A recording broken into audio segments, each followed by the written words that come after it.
Okay, I guess we'll go ahead and get started. So, I think everybody here was here the last 6 weeks, but in case anybody has not stepped foot in this class with us yet, some of tonight is going to be repeat teaching, some of it is going to be original, so mostly I'm just going to rehash evangelism and how we talked about in week 1, how evangelism is not always a gospel presentation, but sometimes it's walking with someone. So just going to introduce the class as a whole. So Eastern religions, when we talk about what Eastern religions are, you'll notice that Islam is not up here, or at least if you're familiar with these symbols, you don't see Islam up here. And that's for 2 reasons. Number one, Brandon and I taught Islam the last 6 weeks. I didn't want to make you sit through that twice.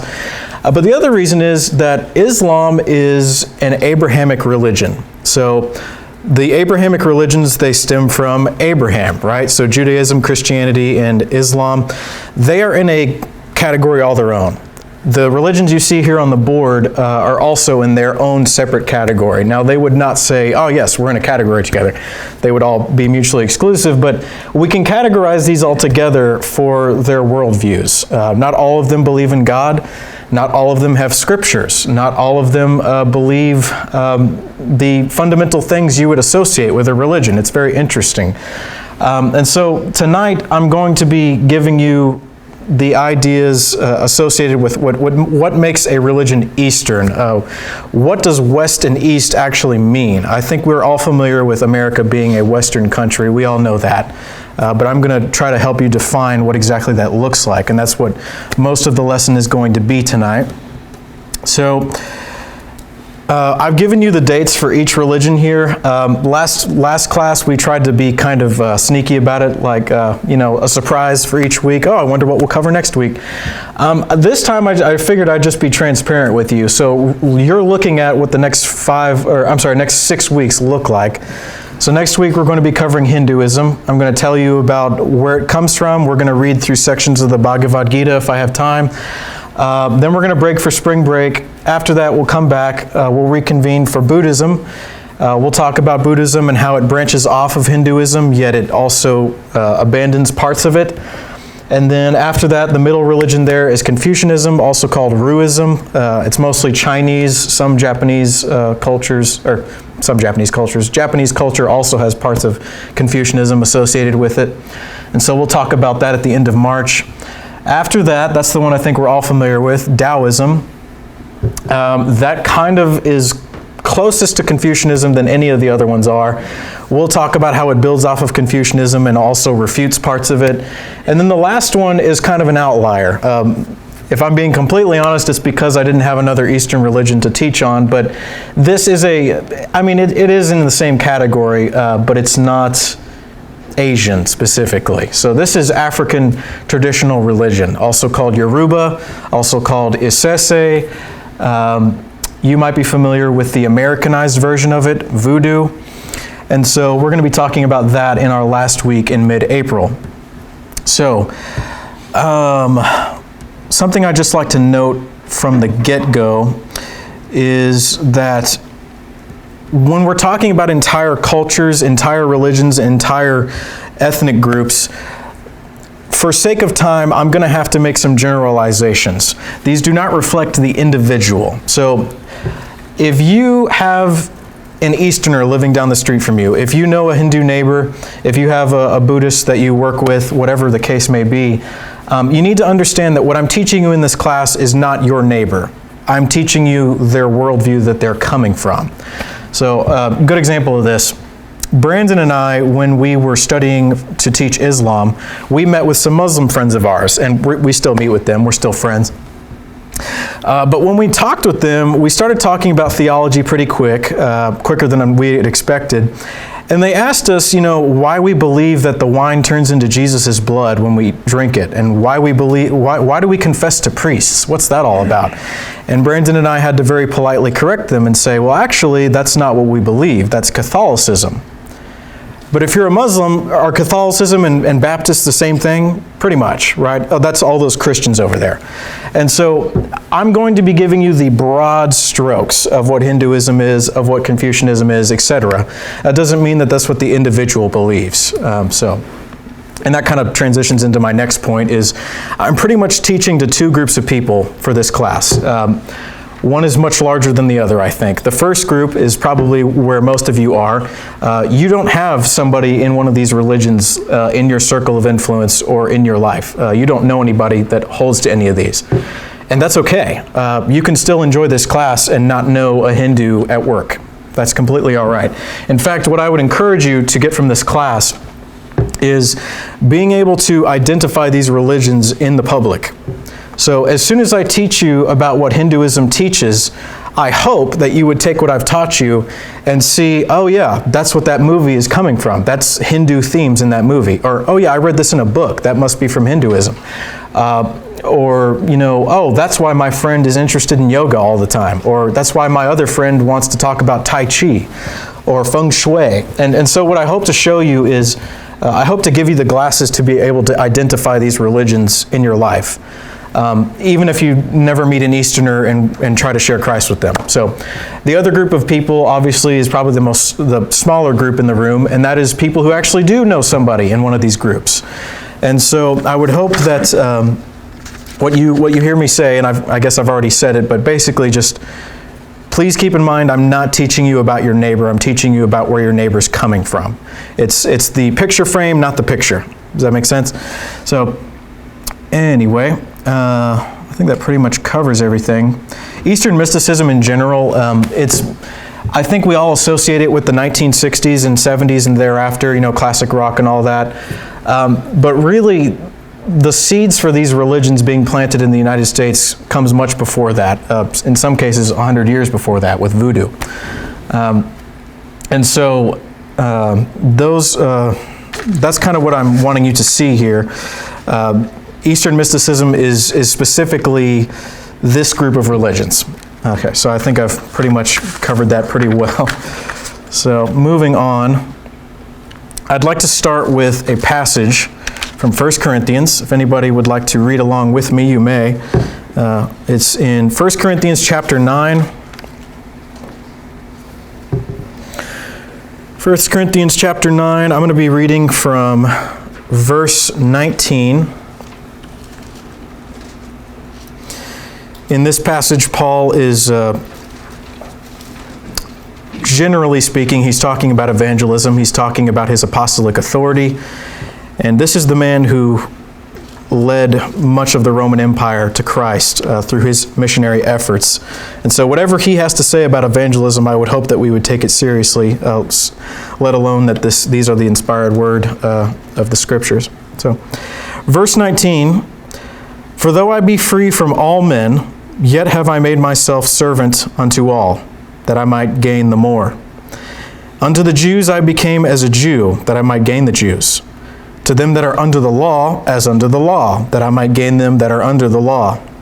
To them that are without the law, as without the law, being not without law to God, but under the law to Christ." So Paul says, you know, it's not as if when I'm talking to someone who's outside of the law, I'm abandoning my Christian morals.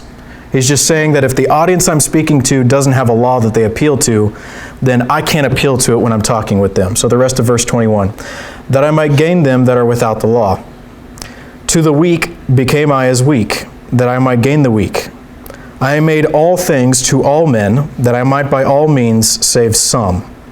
Why do you do this, Paul? Verse 23, "And this I do for the gospel's sake, that I might be partaker thereof with you." Sorry, that was King James. I didn't think ahead, but beautiful translation. Anyway, so what Paul is telling us here is when we share the gospel, we're not getting rid of our Christian morals. We're not becoming pagans to evangelize pagans. What he is saying is, if my audience doesn't eat pork, I'm probably not going to eat pork in front of them. If they appeal to the law as their authority, if I'm talking to a Jew, I'm going to want to quote a Leviticus. You know, I'm going to want to quote Deuteronomy. If I'm talking to someone who does not have the Jewish law, if they're just a pagan, I might appeal to philosophy. And this is actually what Paul did. If we remember Acts 17, he went to the Areopagus at Mars Hill, and he actually quotes philosophy in that passage. There's I forget the philosophers that he quotes, but he quotes the Greeks there. And in every other instance in Acts, we see that he reasons with them from the Scriptures. That's actually the same passage, I think, when he talks to the Bereans. And so all of this is to say, no matter who you're talking to, it doesn't have to be Confucianism or Hindu person. Anybody you talk to, whenever you present the gospel to them, whether explicitly, giving them a Romans Road presentation, or implicitly and just walking beside them as their friend, you want to be sure that you are explaining it in a way that is relevant to them. And so I just wanted to get that out of the way. It's a very powerful passage, especially for the subject matter we're covering. This book I read for a missions class in seminary, and I read some portions again for preparation for this class. A lot of good quotes here I'd like to share with you, but really just one first. The first barrier to the growth of friendship comes from the human tendency to stereotype.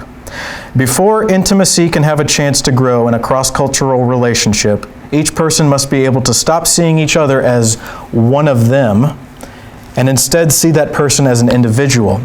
I would add their image bearer, person that Christ died for. Reducing the uncertainty about the other person is a skill that is developed within the culture, and each culture has its own rules as to how this uncertainty is reduced. So basically what is being said here is, if there is a group of people that you're scared of or you want to avoid, it's probably because you've never actually talked to one of them. I want you to think about this. This blows my mind. As recently as 130 years ago, Americans were hostile towards the Irish and toward the Italians. Now we don't look at the Italians as threatening, but back in the day, it's like, we don't want you Italians here. Get out of here with your Sicilian ways and all that. So it just goes to show you that through time, what groups we avoid and what groups we're not fond of being around, it changes. Today it happens to be Muslims. So I'm gonna drop nuggets of information about Islam, since we didn't really get time to cover it the last 2 weeks. So I'd like to show you this world map here. This shows you where each religion comes from, the religions that I'll be covering. This is from the same book here. This is called the 1040 window. It refers to the latitude lines. I believe it's 10 north and 40 south, or 40 north and 10 south. Anyway, that's the latitude right there. This is the largest pocket of people in the world, people who have not heard the gospel, or at least have not received the gospel. The green countries, that is Islam, pretty obvious there. I'm not going to be really covering Islam in this class, but it's just important to note how widespread it is. And just because Africa is half green, that doesn't mean that every country there is only Muslims. In fact, when we get to talking about Yoruba, we're going to see that it comes from this area here, from Niger, Benin, Cote d'Ivoire. So, also we have India.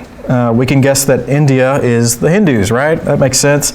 India and Nepal, that's the yellow. In the orange, we have the Buddhists, Mongolia, Japan, and Southeast Asia. They all have their own forms of Buddhism. I'll get into that when we get there. And then the giant gray blob, of course, is China and the Koreas, which this map says is non-religious. I think that's kind of an oversimplification, because when we get to Confucianism, we will see that China, though they may not necessarily believe in God, they are some of the most religious people in the world. And we'll explain why when we get there. But going back to this whole idea of East versus West, the top blanks there on your notes says, getting to know someone personally, especially an Easterner, takes time. That's not any miraculous, amazing teaching that I have for you. It's just the truth of things. We have to learn to be patient. Souls are not Amazon Prime orders. We're not going to get them in 48 hours. We might not get them in 48 months. If you really care about the person, you will spend time with them, no matter how many times they say, I don't want to hear about it. Because eventually the Spirit just might work in them. Incarnating the love of Christ to anyone requires you to know them personally, not simply their religion or ethnic group. So this goes back to, I'm teaching you their background, not the individual's identity. So, religion or ethnic group. The next section, this is going to take most of our time tonight. So on the left there, those blanks there, you can write the East. And on the right side of your paper, you can write the West, the only other one, right? So what is the East and what is the West? I think we all know America's the West. I think we all know that China's the East. But what does this really look like, and what do those terms entail? So this is a map showing you roughly what countries we can consider to be the West and what countries we consider to be the East. And you'll notice they're not all on the West. So where do we get this idea of West versus East? So North and South America, Greenland, New Zealand, Australia, Europe, and sometimes even Russia, they're all considered Western cultures, Western countries, Western culture. I already said cultures. So the East, on the other hand, you have Africa, you have Malaysia, you have South Asia, you have the Middle East. So as we move forward and as we fill in all these blanks down here, I'd just like you to have this picture snapshotted in your mind. You notice that all the eastern areas have either been associated with by trade or been commandeered by the English Empire, the British Empire. And so now that doesn't mean that India is Western, not necessarily, but that is kind of where it comes from. That's why where that middle line ends, that bold there where it says globalism, I guess I can go ahead and tell you that. Globalism and the worldwide use of the English language, which comes from imperialism, and the influx of legal immigrants to the U.S. means that loving and meeting Easterners is easier than ever before.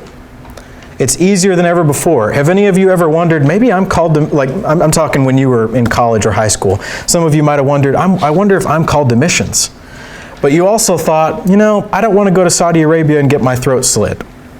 Well, it may interest you to know that countries like Saudi Arabia are actually funding programs where they have their kids coming over here for college. So countries that are hostile to the gospel are bringing their kids right here in the middle of the Bible Belt. I use that loosely, but it is easier than ever before to share Christ with these people. And it's at no risk to you. I mean, you can't get killed for sharing the gospel in this country, not yet.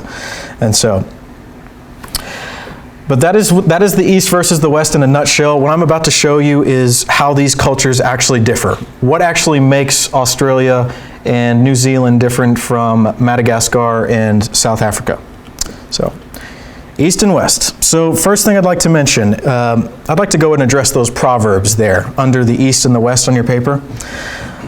In the West, I think we're all familiar with this. We would say something like, the squeaky wheel gets the oil. Many of you might have said, you know, the early bird gets the worm. That is a very Western idea. And you'll see why it's so distinct to us when you look at the Eastern equivalent. The nail that sticks up is hammered down. If you don't hear anything else tonight about East versus West, that's all you need to know, honestly, is the East is focused on how are you blending in to the greater machine. In the West, it's how are you getting what you individually need to get. Do you see that huge distinction there? Now again, generalizations. I'm not saying every American is, I need the oil, it's all about me. I'm not saying that, but that's how Easterners view us, so we need to be prepared for that. First thing you need to understand, and these are your first two blanks, are how we view time. How we measure the value of time well spent is very different in East versus West. In the West, I think when we wake up in the morning, we would probably say, today I'm going to take care of this, this, and that. And that's how the day is going to go. And when you get back to bed that night, you say, okay, did I accomplish A, B, C, and D? I did. Okay, cool. Day well spent. That's probably how we would look at things. Generally, you know, I know some of you are going to be like, oh, not me. So in the East, however, it's very different. They would view it as, It doesn't matter how much I get done so far as I am spending time with as many people as possible. And this is where we get the idea of polychronic versus monochronic time. We in the West are monochronic. You don't need a linguistics degree to figure out that that means one time, right? So monochronic. We are very much schedule oriented. We started this class tonight at 6:30 on the dot. In the East, however, that might not be the case. So let me give you an example. So let's say that an American Christian meets an Arabian Muslim for dinner. They agree on 6 p.m. to get it to the restaurant. Now, everybody in the room is saying, well, duh, you're going to get there at 6 p.m. That's what the time you planned it for. You might actually get there at 5:55 if you're more considerate of other people. You never want to be late. I mean, I'm sure some of us might have heard growing up, better 10 minutes early than 1 minute late. Anybody hear that at all? Somebody? So, in the East, however, you will have a very different story. So, when you arrive on time to an appointment or a dinner date or any event, when you arrive on time, what that communicates to the other person in an Eastern culture is, this is professional, this is business, this is impersonal, I'm just conducting a transaction here. You know, you're never late for a dentist appointment. You will always be on time for a dentist appointment. I think we would all agree with that. What you may not necessarily be on time for is going to your in-laws' house to go for dinner. You know, maybe you'll be a couple minutes late. Now, some of you say, no, my mother-in-law wouldn't let me get away with that. But that's the big difference in how we view time. And so, and again, I realize not everybody knows an Easterner, but if there's somebody in here who does know an Easterner and you invite them over for dinner, if they're 30 or 45 minutes late, they're not trying to insult you. Actually, it's a compliment. It means, you're my friend. I don't see this as a business transaction. I see this as an intimate event. So being late is actually a compliment. When I learned about all this stuff in Bible college, my professor said something that shook me. I just thought, that's ridiculous. He said, millennials and people younger than millennials, basically the newest generation of Americans, are the most Eastern generation of Americans yet. And I heard that and I thought, that is hogwash. That's ridiculous. I mean, there's no way. I think we're the most Western we've ever been. And I'll explain why I argued that in a moment, but first I want to explain where my professor was coming from. When he said that millennials are the most Eastern generation in American culture yet, he was referring to how they view time. I'm sure people with kids and grandkids in here, are they always on time? Not really. You know, they don't really see that as a priority. Now, they're not going to be late to their college class maybe, but you know, they're gonna be a few minutes late. That's not a big deal. They might say something like, well, you know, the fact that I showed up is what matters. You know, it's whereas more traditional Western folks would say, well, you know, it's very rude to be late. We agreed on 6 o'clock. You're going to get here at 6 o'clock. And so the next thing I want to share with you is the idea of community versus individuality. This is not in your notes. You can add it in there. So in the West, we are very individualistic. I don't think we realize how individualistic we are. But in the East, it is very much a sense of what brings the unit a greater good? What brings the community a greater good? Actually, I think the biggest example of an Eastern idea coming into the West is the church. I mean, several Christians might go their entire life just seeing church as an hour on Sunday, but to some of us, it's Wednesday night. I want to be there on Sunday night. I want to be there on the Tuesday night for college. I want to be there on the Friday night for the home group or whatever it may be. I want to be there as long as I can be there, and we see it as a unit. We see it as a collective. We see it as, you know, we all have a budget to take care of together. We all have funds to raise together for the Ukrainian people, for example. So it's a very Eastern idea that we are communal. That doesn't mean communism, just communal. And so in the West, it's very much, and I don't use this for political reasons. It's just the best illustration I can give. We see ourselves more as snowflakes. It's more of a, and I say snowflake because it looks similar to a cog. I'm trying to give you a parallel here. So in the East, you are a cog in a machine, and you're okay with that. That's great. You don't want to be special. You just want to do your part. You want a 9-to-5 normal job, all that. But in the West, it is, I'm going to make a great name for myself, and I'm going to do these things for me specifically. And again, am I saying every American is selfish? No. I'm just saying that's how far separated these two cultures are. And this brings us back to the proverbs we have there. The nail that sticks up is hammered down. I think that's a Chinese proverb, if I remember right. But the idea is, if you are making a show for yourself, if you're trying to be different, you're going to be put in your place. And when we get to Confucianism, we'll see that actually is what leads to a better community, is knowing your place. In the West, however, it is, if there is an injustice happening, you tell people about it and you get it taken care of. You're going to go to counseling, or you're going to appeal for a raise.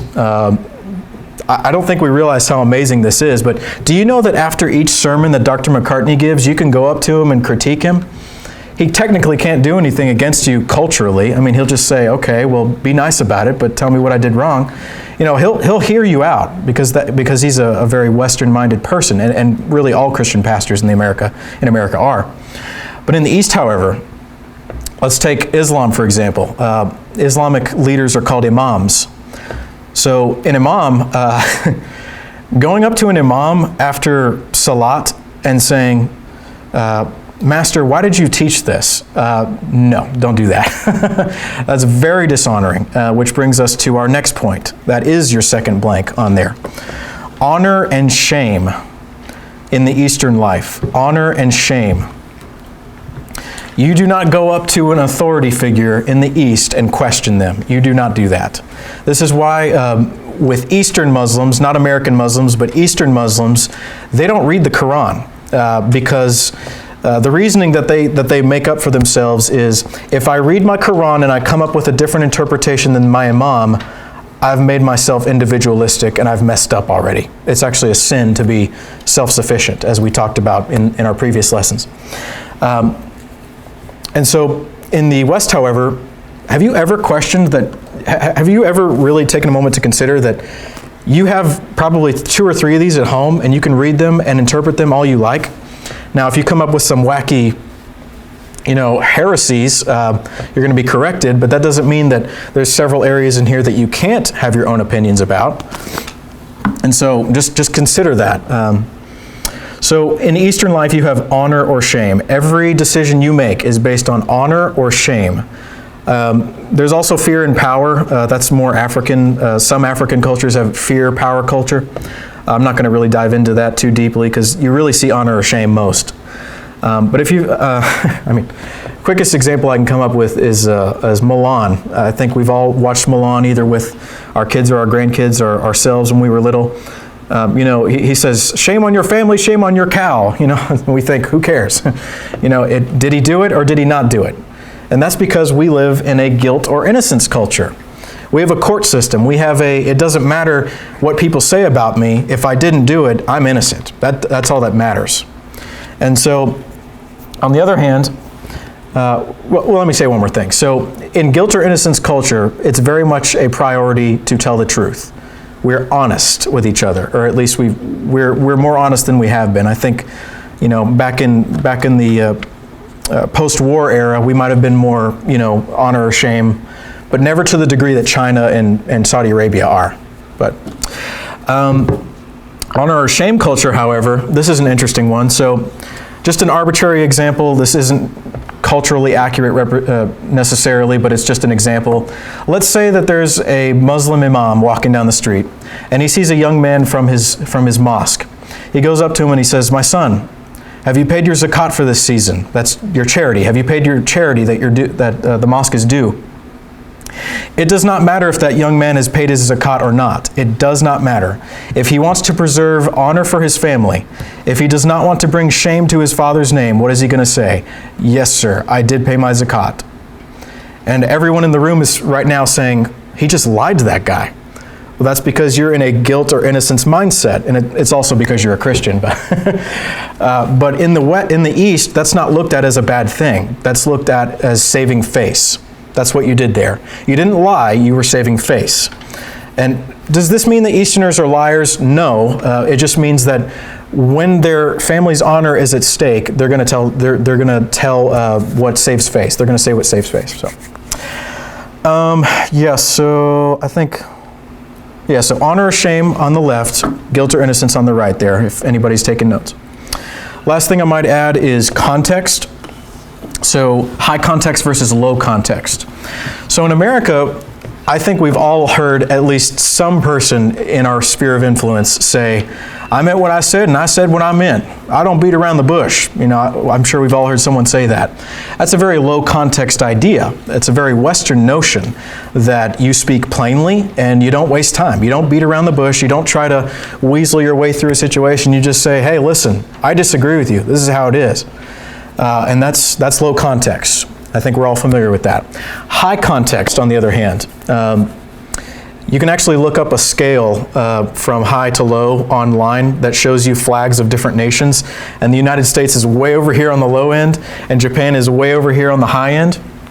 And so in Japan, if you're trying to ask someone permission to do something, they're not really going to say no to you. They're going to say, they're going to try to redirect you. They're going to try to be indirect. They're going to try to be high context. They don't want to be abrasive or they wouldn't see it as disingenuous. They would just see it as, I'm just trying to I'm trying to keep everyone on good terms. I'm trying to be nice, basically. And so they'll say, let's do something else. Let's go this way. Yes, but they won't say no to you. So that's high context. I gave you some examples there below that. You can read on your own time. But basically, high context boils down to, it is not only your words that matter, it is how you say them. Mandarin Chinese is notorious for the diversity of each word because it depends on how you say it. And we have some words like that in English. There's some words in English that, depending on how you say it, it can be good or it can be rude. But if I'm talking to someone in a high context mindset, and I'm talking like this, what does that tell them? And even some of your parents and grandparents taught you, don't cross your arms while you're talking to someone. They told you that's rude, right? So in low context, we would see this as, I'm just holding my arms. I'm tired of sticking them in my pockets. That's all I'm doing here. And if I do this with my fingers and I lay them on the table, that can be seen as me building a wall between me and the other person. If I'm sitting like this at a date, it might convey, if I'm doing this and leaning forward, it might convey interest, but if I'm doing this, it might convey that I'm trying to hide. And this isn't just superstitious religious stuff. I mean, psychologists have actually confirmed, yes, there is truth to body language. If you're doing this, it's a good sign you're trying to hide. If you're doing this, there's a good chance that you're trying to protect yourself. If I sit to my side here and I have my feet pointed this way, and someone talks to me over my shoulder, and I just go, yeah, what does that tell the person? That tells you, I'm focused over here, I'm done with you. I'm being nice, I'm going over my shoulder and talking to you, but I'm really focused over here. But if I turn this way to you and I face you, doesn't that communicate much differently? So that is high context in a nutshell. Actions speak louder than words. So, so I think we filled in those blanks already. So, how do foreigners see us? How do they see Americans? I'm going to quote from this book again. Americans are thought of as outgoing, friendly, hardworking, generous, and wealthy. Additionally, they are seen as typically being informal, always in a hurry, and confident of having all the answers. Why do you think they see us as being informal? Because we're low context, right? And they're high context. Why do they see us as always being in a hurry? Because we're monochronic. We're trying to keep that schedule. I've got a place to be at 11:30. I'm not staying 4 more hours with you. We're not polychronic. Why do they see us as confident of having all the answers? Because we don't beat around the bush. I meant what I said, and I said what I meant. You know what I mean? So, I don't know if you know this, but a lot of American TV shows are broadcast all around the world, like Baywatch. And so when Muslim countries see shows like that from America, what do they think of American women? that they're all dressed like that they all act like that. And so this is something that I wanted to talk about in our Islam lecture last week, but we didn't, the snow stopped us. But I think it's important enough to mention here. Muslims and sometimes Hindus, sometimes Buddhists, many Easterners see American culture as Christianity itself. And you think that's preposterous. Of course that's not Christianity. That's not what the Bible teaches. Well, how would they know that if they've never read the Bible or been to America? You see, here we have a secular versus sacred divide. There are some things in this town there are some places in this town you do not go to. That gentleman's club or that bar. I mean, there's foul places in this town and there's holy places in this town. In Eastern culture, it's all together. It is holistic. That's the word. It's holistic. And so when you take off your Western glasses and put on your Eastern glasses, oh yeah, of course America is Christian. I mean, that's how it works. And so that's why the 9/11 attacks were actually seen as an attack against Christianity, because we are a Christian nation. It's one of the things that the many terrorist groups will stress is that we are the infidels, when they don't even realize that a lot of Americans don't even care Islam or Christianity. I don't want either one. They don't see it that way. Continuing with this quote, characteristics that typify Americans that are more negative include being loud, rude, boastful, immature, extravagant, wasteful, disrespectful of authority. Why do they think we're disrespectful of authority? Because we don't live in an honor-shame culture. We can go up and question our pastor, and we might even spit in his face, and it doesn't have any repercussions for our societal standings as much as it does in the East. Now, if some of you are offended by this and you think that's ridiculous, I'm none of those things, and Americans aren't either, well, these blanks here are for you. The quickest way to eliminate prejudice for a foreign group, line above that. The quickest way to eliminate false stereotypes about Americans or Christians is to show your neighbor love. And so, show them, approach them, talk to them, show them that you are not America, and America is not Christian, not in the way that they say. Show them that, and show them who the true Christ is. I mean, you would be amazed what some of these religious groups think about us just because they've never thought to ask questions. And so when we think that Islam is all about people blowing themselves up, the Quran talks about jihad, but that's such an oversimplification of Islam. And so if you don't want to be stereotyped, don't stereotype other people, right? It's almost like Jesus taught us to do that, or taught us not to do that.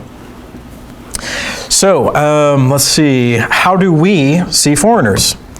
This is an interesting one. So, when I was in high school, I was not following Christ as closely as I am now. I would say that I had a Pharisaical complex, basically. It was, these people are wretched and disgusting, and I am holy. That's how I felt in high school. And there was a Muslim girl in my class that would walk through the halls, and you could tell she was a Muslim because of the headscarf and her skin tone. You don't see many people with that skin tone around here. And I remember thinking how repulsed I was by her presence. I used to think, why is she here? Why isn't she over in those Sharia law countries that support stoning and killing Christians? And why is she here? She hates Jesus. She hates America. Why are you here? Get out of here. And that was very much my idea in high school. And there was always this girl who had my complexion following her around. And they were always laughing, always sharing notes, always texting on each other's phones and stuff. And I used to think, what are you doing? Get away from her. You have nothing to do with her. And I found out that this woman was a Christian. And flash forward a couple of years, and amazing grace, how sweet the sound. Flash forward a couple of years, Christ has changed my heart, thank God. I am no longer what I was. And I now look back at those two people, and I think, I remember something. I don't recall seeing any other Caucasians talking with her. I don't recall seeing anyone talking with this Muslim woman. And I want you to consider, if you move to Saudi Arabia for 6 months, and you know they hate Christians there, you know that, and you know that if you preach the gospel, you're going to get your throat slit, you're going to go to prison, you know all these things, and so maybe you try to change how you dress so they won't notice you. But ultimately, your accent and your skin tone gives you away. So you know that no matter what you do, they're going to see you. They're going to point behind your back and say, look at that Christian, that scum over there, that infidel, that person who rejects Allah. I want you to consider that is how these Muslims feel. They're here because they're fleeing from countries that are war-torn like Syria. And so I would implore you that if there is an Easterner in your life, you just might be the only Christ follower in their life. Not their only Christian, but the only Christ follower. That is a huge distinction that we need to make there. And so I just want to convict and inspire you all, if you have someone in your life like this, be the light. Be the light. So, let's see, yeah. So the quickest way to eliminate prejudice for a foreign group is to stop considering them as them. Just don't see them as them. Don't see them as the other, but see them as another image bearer. Someone who Christ died for. Someone who Christ made someone who Christ made in the image of God. All bear the image of God. How are friendships formed? I would like to share one more quote. Well, I tell you what. So do y'all remember when Dr. McCartney taught a series called Who's Your One? This was probably about a year or two ago. So the emphasis he was trying to give us is when you evangelize or when you share the gospel or when you incarnate Christ in your daily life, it's not as if I got to save a dozen people and I got to get all 12 of these people to church every week. You know, it's just pick one. Just find one person. You work on that one person. I say work. They're not a project, but you befriend yourself. I can't talk today. You become friends with that one person. You focus on bringing that one person to the truth in the light of Christ. And so this is what Harriet Hill in this book has to say. On any continent, you can only relate meaningfully to a handful of people. The same holds true in most cross-cultural situations. Without selecting a few people as your close friends, your attention will be too diffused to be significant. So it's not about, oh, I've got to find as many people as possible to evangelize to. It's just the one or two people. And so I just wanted to include that in the presentation tonight. The quickest way to form a beautiful friendship with an Easterner is simply to live life with them. You know, it's not a theology degree. It's not memorizing 100 Bible verses. It's not being able to tear apart the Quran in front of their face. Or the Bhagavad Gita, whatever it is. It's just living life with them. And theology will eventually come up. I mean, if you care about what you believe and they care about what they believe, eventually theology is going to surface and you can talk about it. And I can't speak for all Easterners, but I've heard that Muslims specifically love talking about religion. I mean, it's an awesome thing. Y'all may debate the Quran versus the Bible for 2 hours and then say, hey, you want to go to dinner now? I mean, they don't take it personally like we do, or like Americans do in general, not us. But okay, so let's see. This isn't on your sheet, but you can write this down. Friendships are strengthened. This is one more quote I might add. When cross-cultural workers experience the death of a child, they often report suddenly being taken into a new level of intimacy with the people. In the depths of their grief, all modeling and role-playing set aside, bonding with the people occurs to an extent never thought possible. I'm quoting Dr. McCartney a lot tonight, but that's probably a good thing. A while back, I want to say 2 or 3 years ago, he gave a message basically about grief. And he was saying, I don't remember what the person said, but I remember who was there. So if you can think to your darkest point of your life, I want you to think about the time where, life just seemed like a burden. Why am I alive? This is awful. I want you to think about that, and I want you to think about who was with you.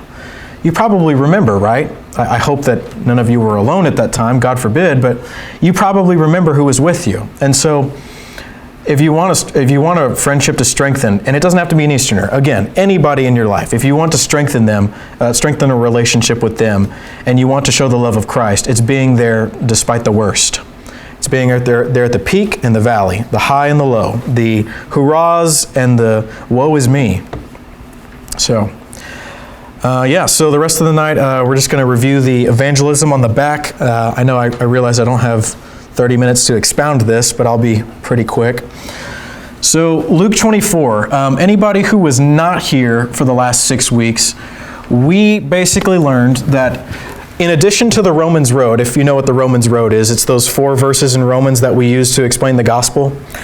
That works for Westerners who grew up in the church. It works for the person who knows Jesus but doesn't actually have a relationship with them. Like, oh yeah, Jesus, he's God, of course. The Bible, yeah, all that stuff. And so that the Romans Road works great for them. All have fallen short, and all have sinned and fallen short of the glory of God. But God committeth His love toward us, and that while we were yet sinners, He died for us. That's awesome. But for people who care about establishing a mutual trust before hearing anything about theology, like these Easterners do, you might not want to open the floodgates with Romans 3:23, Romans 5:8. You know, it might not work the same way. So it might not be as effective. So what we learned from Luke 24, and I'm basically going to give you the Cliff Notes version tonight. Luke 24 is the road to Emmaus narrative. It's the only one in all the 4 Gospels. And what we see here is on the morning of Jesus' resurrection, he reveals himself to Mary and the other women, and he says, go tell Peter and the others about me. I'm back.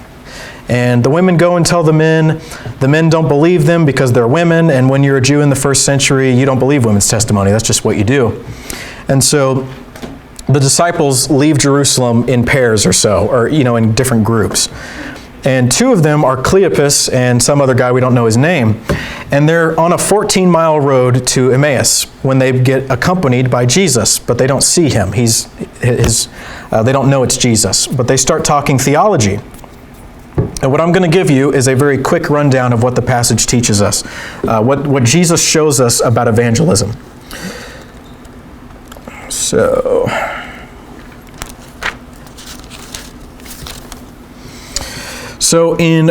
the passage begins in verse 13, but in verse 15, Jesus accompanies the men.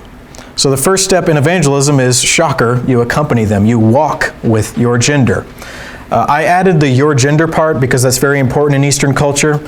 I keep going back to Muslims, but it's very relevant. So in Muslim culture, women and men do not mix. I mean, at home, of course, you got to come home together. But in public, men and women separate all the time. When Brandon and I visited the mosque, there was a cutoff section for the women to stay in. They were not visible to the men. It's very important. So. And you just avoid the conflict of, are you trying to flirt with my wife, or are you trying to, so it's just easier to walk with your own gender. Just do that. And this is why I always like to say, women, if you know a female Muslim down the street from you, she would never admit it, but she's suffering. Islam is so oppressive to women, you don't even realize it. And so, women, you have a specific blessing, you have a specific opportunity, a privilege, really, to be the light to a Muslim woman. Anyway, I'm going to move on. So the first point there, you can write 24:15 if you want to go back and read this passage later on your own time. Luke 24:15 is where you find step 1, walk with your gender. Step 2 is found in Luke 24, verses 17, really 17, but also 19. Ask them personal questions, or ask them about them. Don't start with a theology debate, as I said. There are many people from the East who, some Americans might say, why didn't you tell me about the gospel when we first became friends? If you think it's so important, why didn't you tell me from the get-go? Well, in the East, it's viewed as, it's more akin to this. I don't trust you with significant matters. Let's build trust. Let's walk together. And once I see that I can trust you, now let's talk theology. So it depends on who you're talking to. So that's why we want to ask them personal questions first. And this is where I'll go ahead and explain a couple of these to you. So this is one you can ask them. What do you believe about blank? Tell me about the Quran. Tell me about the Bhagavad Gita. Oh, you worship Krishna? Tell me about him. You do feng shui? Tell me about how it works. I want to know. Tell me about it. Or what do you believe about Jesus? You can talk about Jesus. It's not a bad thing. Of course, you don't want to start with Jesus, but you want to work it up to it.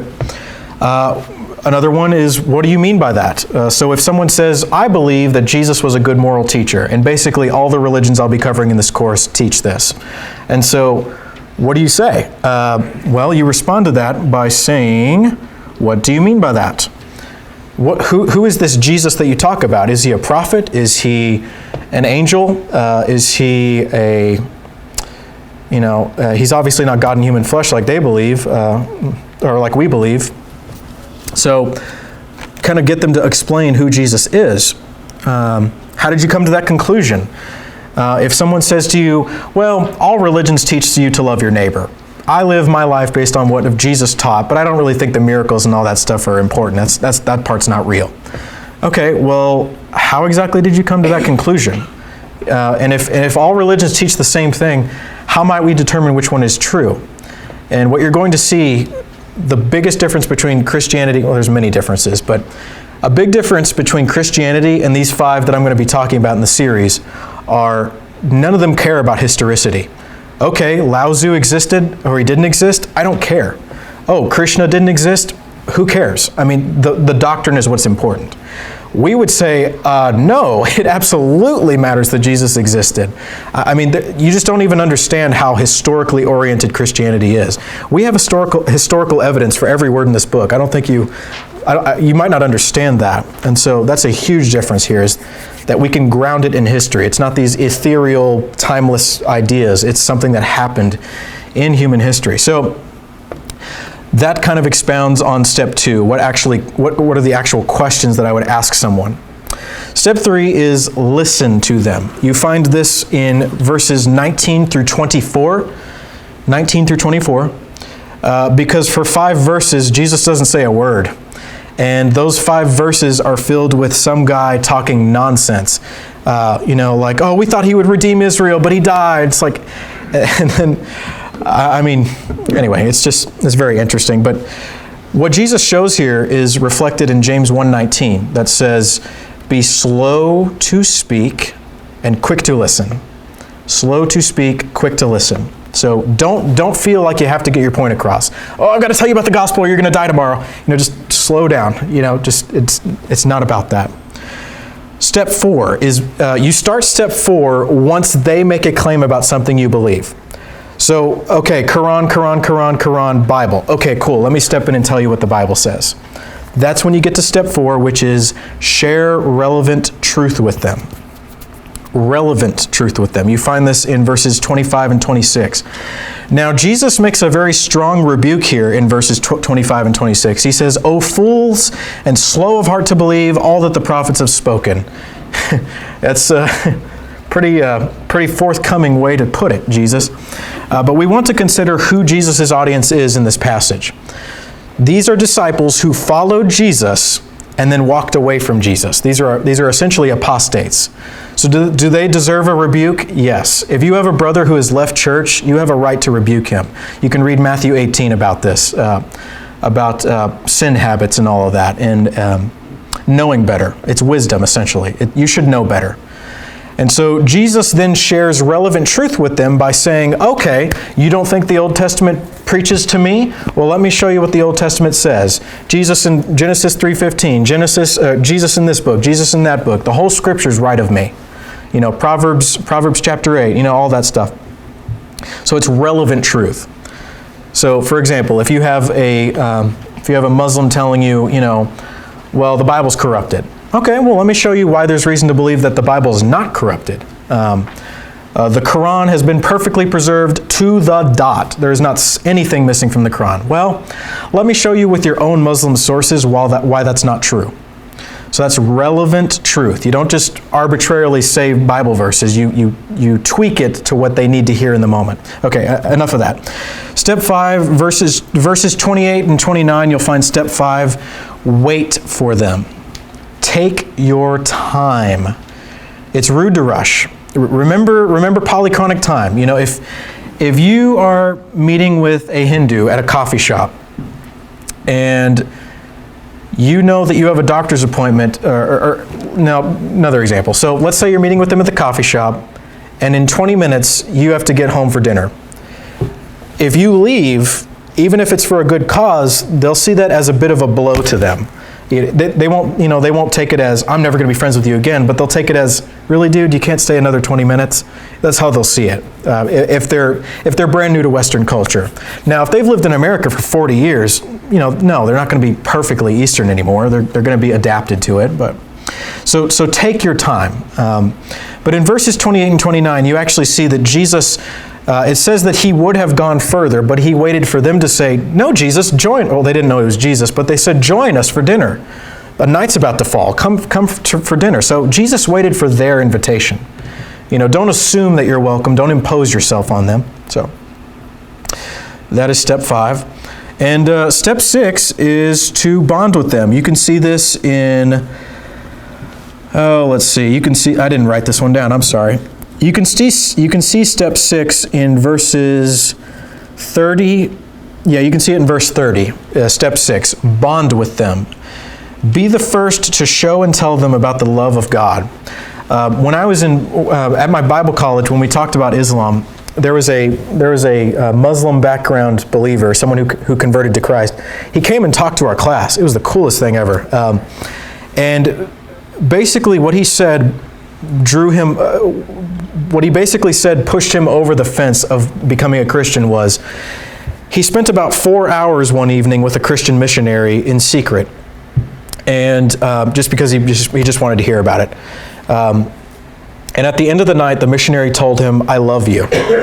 And this man had never heard that from his father. Never heard, I love you, son. Never. Because this is one of those generalizations I told you about. It doesn't apply to everybody, but generally, in Eastern culture, love is seen as a weakness. You don't show love. You show strength. You're stoic. That's what you do. And so you'll see these, when we get to Buddhism, we'll see how Buddha was not very loving. He was more concerned with his own enlightenment, that he left his wife and child behind. And so love is not a priority in the East, not like it is with I won't even say the West, just the gospel. There is no other religion in the world that has love like we do, like Christ does. I think that's the biggest thing. Now, Mormonism and JWs and all these other Christian cults, they impersonate the true gospel. That's because they stole it from the scriptures. But there is no world religion that teaches well, they might teach love, but when you actually follow through and you see what does a Hindu look like when he walks day to day, they don't know the love that we do because they don't have the Spirit of God like we do. So, I know it's getting to about that time, so we're going to close up here. The last thing I'll mention is that there are 4 categories of people that you're going to come across in your daily life. 4 categories of people. Again, it doesn't matter if it's an Easterner or an atheist or your grandma. It doesn't matter who it is. You're going to see 4 categories of people. This is from J. Warner Wallace. He runs the ministry Cold Case Christianity. Amazing stuff. If you have an atheist friend, go to Cold Case Christianity and do your research. These are the 4 people you're going to run into. You're going to run into an anti-intellectual. This is someone who has attended church all their life. They don't need to know the reason or the historicity of the Bible. They just know the Bible is true and nothing else. I mean, these are people who, a friend of mine told me that when he sold Bibles one time, somebody walked up to him and said, the Bible's the only truth and we don't need anything else. And my friend said, what about mathematics? And he said, well, the dimensions of the temple. As if that explains all of mathematics. And so while Scripture is the only inerrant, wholly inspired book, W-H-O-L-L-Y, while this is the completely inspired Word of God and nothing else is, that doesn't mean it's the only thing that has truth in it. And as we'll see from these other scriptures, the Bhagavad Gita and all that, there are nuggets of truth because Satan steals from God, essentially. You'll see that Satan copies and pastes with a lot of these religions. That's one group, anti-intellectuals. They've been to church all their life. They don't care why. Second group, I hope everyone in here is in this group or trying to be, reasonable faith. You know why you believe what you believe, and you have a reason to offer for the hope that is in you. Let me actually show you 1 Peter 3:15, just real quick. This is very interesting. But sanctify the Lord God in your hearts, and always be ready to give an apologia to everyone who asks you for the reason for the hope that is in you. Apologia, that sounds like apologetics, right? That's where we get the word, apologetics. The word actually means a defense. That's all it means. It doesn't mean you're stabbing them with Bible verses like, I got you, the gospel's true, and this is wrong. It's a defense. It's, hold on, let me deflect your flaming arrows real quick, and then I'll tell you the truth about the Bible. That's what Ephesians 6 is about as well. And so that is what Peter is talking about.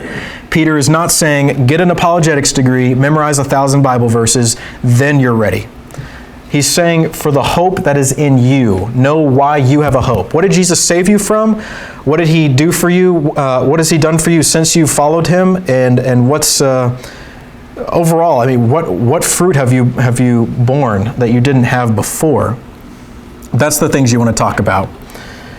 Group 3, open-minded skepticism. This is someone that you can plant seeds of the gospel in. You can water their seed. You can spend time with them. These are the people that are they're going to hear you out. It doesn't matter what religious background they're from, or if they're an atheist. It doesn't matter.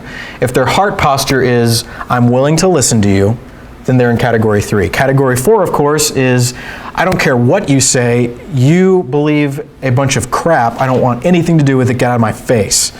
That person, you are not going to get through to them unless you pray for them. That's the only way you can get through to them, which is why on the bottom of your sheet, you'll see it says pray under 4. So category 1, you want to encourage them to think deeply about their beliefs. Category 2, you want to study with them. These are the people that you want to learn from or just commune with. Group 3, you want to inform them, and group 4, you want to pray for them. So, all right, 7:30, I think we're just about time to go, so I'll just give a couple of closing thoughts here. I would encourage you all to consider trying to memorize this verse. It's not a long one. Really, if you can get the gist of what it says, that's what matters. Most of these other religions, they don't care if you can quote it verbatim, but it is important. Hebrews 9:26 and 27. Now once at the consummation of the ages he has been revealed to put away sin by the sacrifice of himself. And as it is appointed unto men once to die, and after this the judgment. It's an incomplete sentence, but that's really the part you need to know. Why am I giving you this verse? Well, next week we're talking about Hinduism. Hindus do not believe that we die once. They do not believe that we live once. They believe that we are in an eternal cycle called samsara, where you are reborn over and over again until your karma levels out. And so if you tell them, like I said, you can't come out of the floodgates with, well, Hebrews says, they're not going to trust you with just that. You're going to have to build up rapport. But once you get to that moment where, hey, would you like to know what the Bible says about that? Well, actually, the Bible says that we only live once. And at the consummation of the ages, that means the ages will come to an end. It's not a cycle. They believe it's a circle. We believe it's a line with an end at the end. End at the end. So this is a very important verse to understand Hinduism. So anybody who was not here for the last 6 weeks, I just want to say this one more time for clarity. Please sign up for Google Drive. There's a sign up right over there.